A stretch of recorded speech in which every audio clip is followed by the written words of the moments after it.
So if you're joining us live or if you're on replay, be sure to let us know where, hashtag live or hashtag replay, and let us know where you're watching at too. We love hearing where you guys are all watching from, and sorry about if you're watching on Facebook. We had that all lined up, and now it looks like it's bad. So anyway, but everywhere else, it's all right. It's not that big of a deal. So thanks for bearing with us. All right, guys. So without further ado, we are talking about escaping the diet dungeon today. This is your personal guide to guilt-free eating. So it's a huge part of everything that we do is all on sustainability. So the very first thing that we're going to dive into is about balance. So we want to use balance to prevent disordered eating habits. So you want to listen to your body. If you're full, it's okay to stop eating and save the rest for later. This is a big deal because a lot of times when we put people on different nutrition plans, it's one of the first things that we hear is there's a lot of guilt association. Right. So your body knows best. Now, the other part is flexible eating or flexible dieting. It's not about sticking rigidly to a plan. It's about finding a balance that works for you. And we talk a lot about what's called the 80-20 rule, which we'll dive a little bit deeper on further down the line too. So awesome. So the second one that we want to mention as far as escaping the diet dungeon is going to be to avoid using extreme measures. And this is a common one that we see. The real key and the reason why you want to avoid extreme measures is because they generally lead to setbacks. So what we mean when we say that is cutting out an entire food group such as carbs, or even overloading on protein. Like we see people eating like double their body weight in protein. Man, my gosh. I know. Your liver is going to have a hard time processing that. And you're going to be having stomach issues galore. My goodness. Those things really lead to, nutritional imbalances, first of all, and that's the big key. But the other key is the rebound effect that actually happens with that. And what we've just found is that extreme measures usually leads to cravings, binges, and undoing all of your hard work, and that really sucks if you have that happen. So absolutely, guys, everything that we do is about sustainable fat loss. It's not about the fastest possible fat loss, because the faster it goes, normally the faster it comes back on. Because you're using principles and tactics that are for temporary weight loss and not for permanent, which is what we do.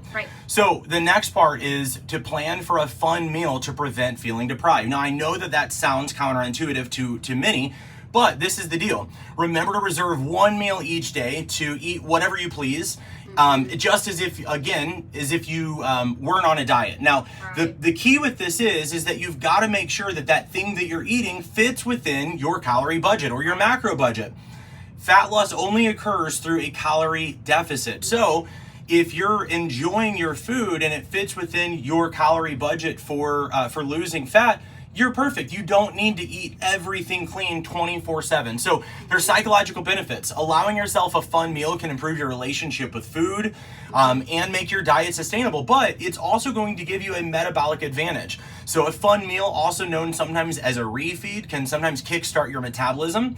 And especially if you've been in a caloric deficit or if you've been eating super low calories for a while, it's really, really helpful to be able to do. Yeah, absolutely. And then the next piece of avoiding the diet dungeon is going to be to focus on what matters most. A lot of times, Lance and I see people missing the forest through the trees, as he likes to say, or is it you say bending over a dollar to pick up a dime? Yeah, all kinds of them, because people waste all kinds of energy. He tells me that all the time. You're bending over a dollar to pick up a dime. But what we want to do is focus on what matters most. So what do I mean when I say that? Well, simply this. You don't have to track every single macronutrient, guys. You can if you want to, but, and some apps do it for you, which is fine.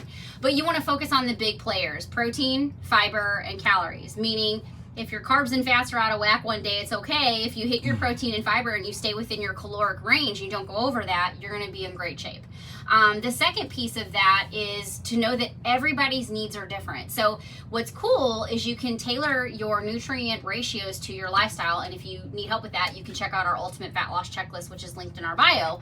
But what I mean when I say that, as far as tailoring it to your needs, some people like higher carb diets. There's nothing wrong with that. So you would just have a lower fat ratio, and some people like higher fat diets, and that means you would have a lower carb ratio. So again, your protein needs to be, pretty on the money, at least a gram for every pound of goal weight that you have. But the other two are kind of interchangeable, and you can tailor that to what you like. Absolutely. So another thing we want to talk about, guys, is to avoid prejudging food. So let's get rid of all moral labels. Avoid labeling certain food items as bad or others as good based on their nutritional value. The thing of it is that labeling can usually lead to guilt and disordered eating. Right. Meaning that we're going to avoid foods that seem like they're bad, but yet that's all we're thinking about. So we have cravings, and those cravings get ramped up. So labeling can end up leading to guilt and disordered eating, as I mentioned, but there are nutrient-dense foods and there are calorie-dense foods. So nutrient-dense foods are what most people would consider to be healthy foods. They're not good foods. Those foods you can have more of. And then there are calorie-dense foods, and those are what we also call fun foods. Now, those fun foods you can have less of because they're usually going to be higher in calorie and less in nutritional value. But it doesn't mean that we need to avoid them altogether. Now, this leads us to the next part, which is on the 80-20 rule. So inside of your total calories for your, let's say your calorie budget, if you will, for fat loss or for whatever your goals are, within that, you want to aim for 80% nutrient-dense foods and 20% calorie-dense foods. And this here is going to create a balance, but it's also going to give you that guilt-free dieting that you really want. So that means you're enjoying 20% of the foods that are coming in, you're enjoying based on cravings, and 80% of the foods, not necessarily that they're going to not fit into cravings or not that they won't taste good, but those are going to be the foods that are more nutrient-dense and typically lower in calorie. But be mindful of foods that are in crossovers, which are nutrient-dense and calorie-dense foods. Avocado, nut butters, different things like that. Nuts in general. So those things are, quote, healthy, but yet they are super high on calories, and yet they're nutrient-dense too. Yep. And then the last one that we want to talk about when we're talking about escaping the diet dungeon is noticing emotional eating patterns in times of stress. And this is a big one for everybody just because we all go through emotional meltdown days, okay? So the first thing we need to do is be aware of why you're eating, because that's going to help you make better choices and understand your triggers. And then we want to make sure that we have healthy coping mechanisms whenever we have a day or a season that's very stressful. So you need to find other ways to deal with your stress, okay? You need to find other ways to deal with boredom or sadness or whatever it is that you're dealing with that do not involve emotional eating. Emotional eating, 10 times out of 10, is what a lot of clients come into the program struggling with. And it's always a great thing to see them set free from that, from learning how to actually jump over that hump versus living with it for the rest of their life. So. Absolutely. All right, guys. So the thing of it is, one other thing that we want to talk about is what we call our 15-minute sustainable fat loss clarity call. So the very first thing that we do on this call is we identify sabotaging factors, which is awesome because so many of you guys send us messages going, I feel like I'm doing the right thing, but I am not seeing fat loss.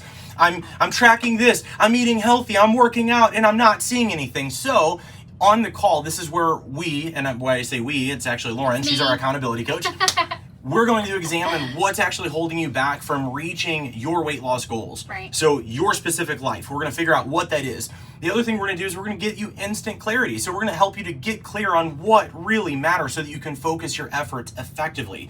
So we always talk about the difference between busyness and productiveness. Yep. And so many people, when they're doing the fat loss thing, they're busy, but they're not productive. That means that you're going to be tired and exhausted and you're wasting energy, but you're not getting the outcomes for that effort. That's busy, not productive. Yep. You're also going to get immediate action steps. And she's really gifted at this, where she is able to help to figure out where you're at and what's between there and to start giving you immediate steps that are going to lead to that, let's say, better alignment so that you know what to actually work on. So she's going to help you to identify easy, immediate steps that you can start to see immediate results once you start using these.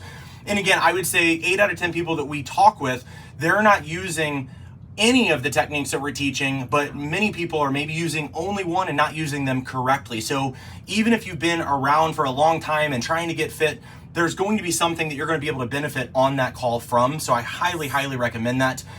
If you're feeling stuck or just uncertain about how to implement these habits for sustainable fat loss, or you're just facing other obstacles in your weight loss journey, let's talk. Yeah. The thing of it is, this is a free 15-minute fat loss clarity call to help you get unstuck and to start actually making real progress. The best part of it is there's no pitch. Yeah, there is no pitch. We're not going to ask you for anything. In fact, you're not even going to be offered to do anything because this is just specifically to help you from there. And the cool thing is, these things are going to help you to start seeing real progress. So you're going to start implementing these things and understanding why it's giving you the actual outcomes that you're getting. So check out our bio to schedule your call now. You'll see that in there, Sustainable Fat Loss Clarity Call. It is absolutely free. So be sure to fill out the info right after so that we can help you on that call better. So yes, because if you don't, I will email you and tell you I cannot talk to you until you fill it out. Absolutely. All right, guys, thank you so much.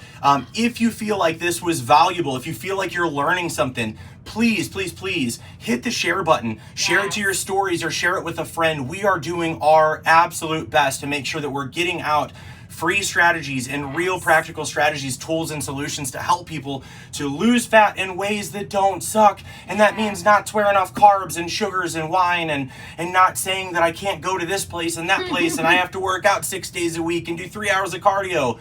Say goodbye to that stuff. If you're tired of it, I would be absolutely done with it. It's awful. So sustainable is what we do, sustainable fat loss. So thank you guys so much. We'll talk with you guys on the next one. Bye, guys.